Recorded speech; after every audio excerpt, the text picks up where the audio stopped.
ആ പ്രസ്ഥാനത്തെ മുന്നോട്ട് കൊണ്ടുപോകലാണ് പിതാവിനോടും സമൂഹത്തിനോടുമുള്ള തൻ്റെ ശരിയായ ഉത്തരവാദിത്വം എന്ന് തിരിച്ചറിഞ്ഞ് അപ്പൊ നല്ല മാറ്റം നമ്മുടെ നാട്ടിൽ വരുന്നുണ്ട്. അതിലെല്ലാം ഒപ്പം പ്രവാസികളുടെ സംഭാവന പ്രധാനപ്പെട്ടതാണ്.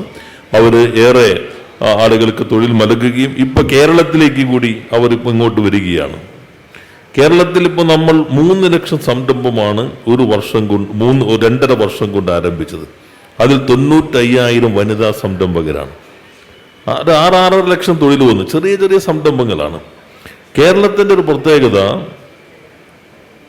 അഭ്യസ്ത വിദ്യരായ വീട്ടമ്മമാർ ഏറ്റവും അധികമുള്ള സ്ഥലമാണ് കേരളം. എന്നാൽ നമ്മുടെ കുടുംബഘടന വെച്ച് ചിലപ്പോൾ പുറത്തു പോകാൻ പറ്റിയെന്ന് വരില്ല. എന്നാൽ വീട്ടിലിരുന്ന് ജോലി ചെയ്തോ. 3000 സ്ക്വയർ ഫീറ്റ് ഉള്ള വീട്, 2500 സ്ക്വയർ ഫീറ്റ് ഉള്ള വീട്, എത്ര സ്ക്വയർ ഫീറ്റ് ഉപയോഗിക്കുന്നുണ്ടാവും?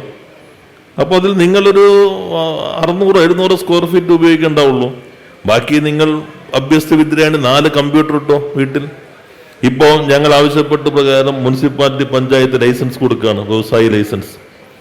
നിങ്ങൾ അവിടെ ഇരുന്നോ. അമേരിക്കൻ കമ്പനിക്കോ യൂറോപ്യൻ കമ്പനിക്കോ കണക്ക് നോക്കാൻ അവർക്ക് ആളില്ല. വീട്ടിലിരുന്ന് നോക്കിയാൽ മതി. അല്ലെങ്കിൽ നിങ്ങൾ 4 തയ്യൽ മെഷീൻ ഇട്ടോ അവിടെ. ചെറിയ ചെറിയ യൂണിറ്റ് വീടുകളിൽ തുടങ്ങാം. മിക്കവാറും എല്ലാ വീട്ടിലും ഒരു തൊഴിൽ സേനയുണ്ട്, അധ്വാന ശക്തി ഉണ്ട്. അതുപയോഗിച്ച് ചെറിയ ചെറിയ യൂണിറ്റുകൾ, വലിയ യൂണിറ്റുകൾ വേറെ. അപ്പം അങ്ങനെ കേരളമാകെ വലിയൊരു കുതിച്ചുചാട്ടത്തിന്റെ പരിസരം ഒരുക്കാനാണ് ഞങ്ങൾ എല്ലാവരും ശ്രമിച്ചുകൊണ്ടിരിക്കുന്നത്, കക്ഷി രാഷ്ട്രീയത്തിന് അതീതമായി.